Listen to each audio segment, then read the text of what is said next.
Combattante suisse mise au sol. Ah, on va une tentative de crocheter les jambes suisses. Ça ne marche pas.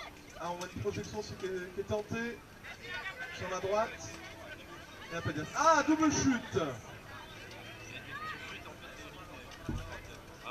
Elles sont deux Françaises contre une Suissesse. La Suissesse est en mauvaise posture pour qu'elle arrive à se dégager.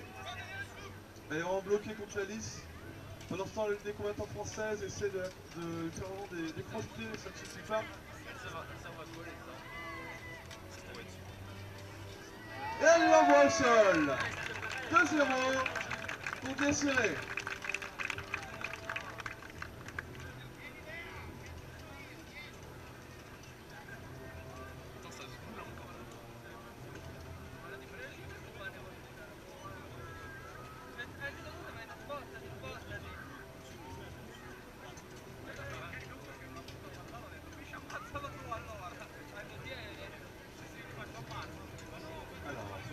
Effectué côté français.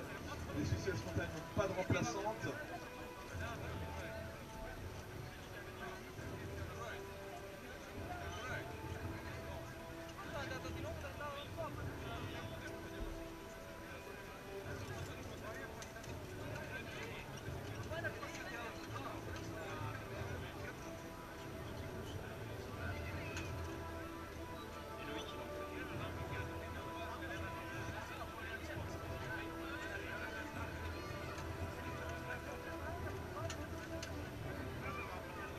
Nouvelle stratégie établie côté française.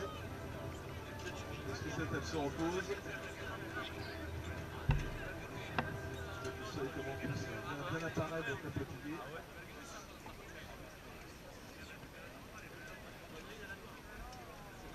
Alors. Elles sont reparties pour ce deuxième round. Nous encourage bien fort, mesdames et messieurs. Les Françaises avancent. Oula, elles se sont formées les pinceaux. Les Suisses ont profité. Alors, première chute. Voilà, nous sommes à nouveau à deux Françaises. Deux combattants de Désiré contre combattants de l'Union Rodani. Médic. Intervention rapidement, les médics. La suspension du combat pour le moment.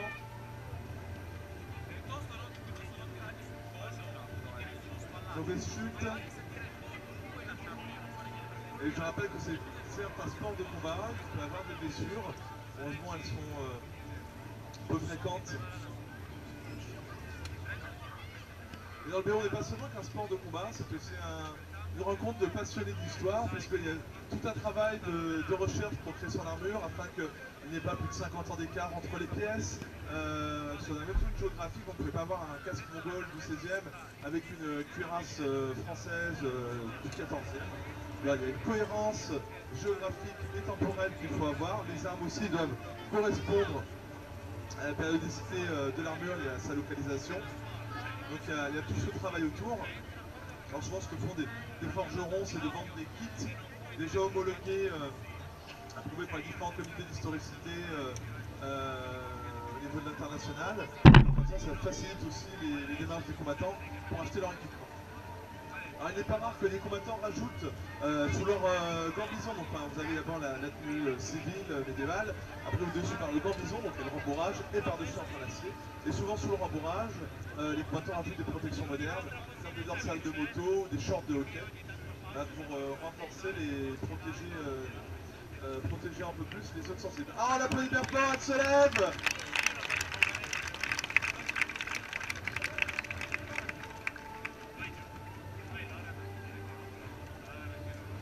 Léonie Rodani, une équipe qu'on a souvent vue sur les tournois français.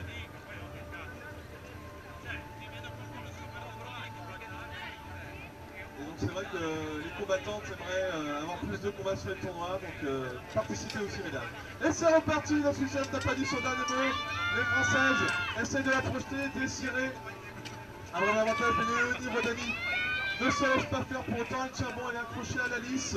Elle se redresse malgré la volée de coups qu'elle se prend par Désiré. Ça va être compliqué de faire lâcher la lisse. On va voir une des combattantes qui lui travaille le bras pour la faire tomber. Pendant ce temps, l'autre lui travaille les jambes pour la déséquilibrer. Ah, ça laisse pas faire. Là, sa spécialiste essaie de la repousser ou de l'attraper avec son bouclier.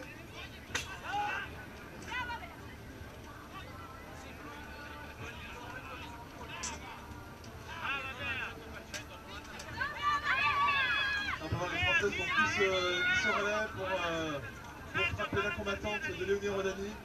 Oh, j'ai le bouclier.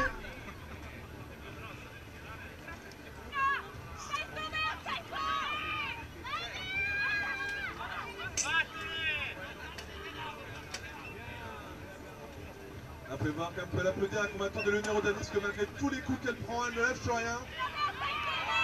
Et elles sont deux sur elle. Elle tient bon. Ah, est-ce qu'elle va réussir à lui enlever le bras? Ah, elle va se retourner.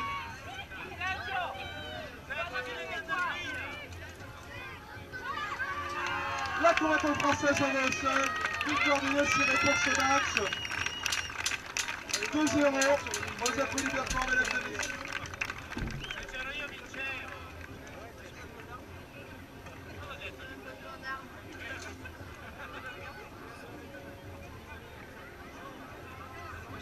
Donc je demanderai à toutes les combattantes de rentrer en lice pour leur remise des lots.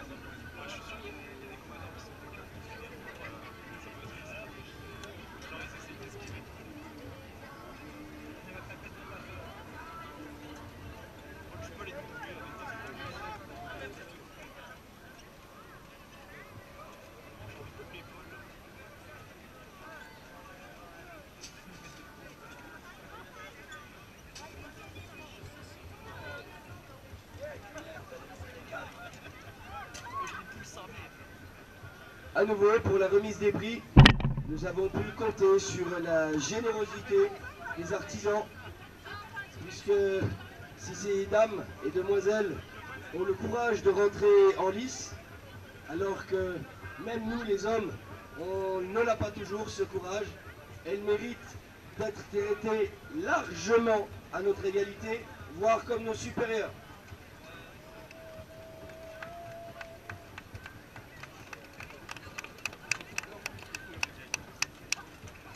Donc, à la deuxième place, nos Suissesses, aidées. L'équipe Léonie Rodani a subi quelques blessures dans la saison.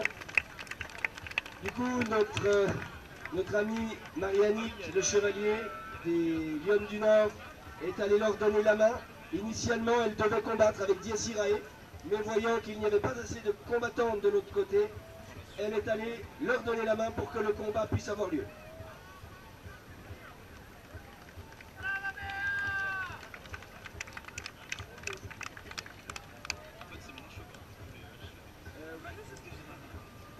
Les artisans, la primousse de Karine,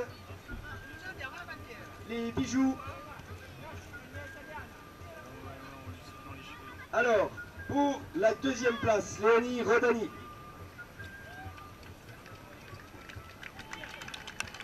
Flo Color, hop, un bougeoir peint à la main en artisanat comtois.